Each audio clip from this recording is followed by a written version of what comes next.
Hey guys, welcome back to this channel. In this video, I'll be showing you guys how you can move around apps on your home screen like all together instead of moving it one by one. I learned that the hard way. Anyways, we're going to select and you're going to select edit home screen.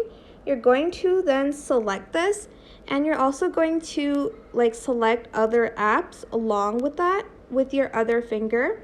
And you can simply move it to your second screen if you want to, or you can group it, but I'm just going to leave it like that. Again, click on one of the apps and then select the other apps using your other finger, and it's going to group them into this little thing.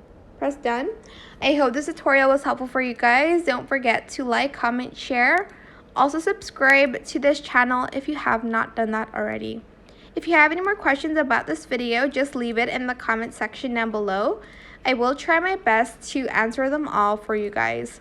And if you found this video helpful, please click the thanks button as well. That is it for this video. Thank you so much for watching. Bye!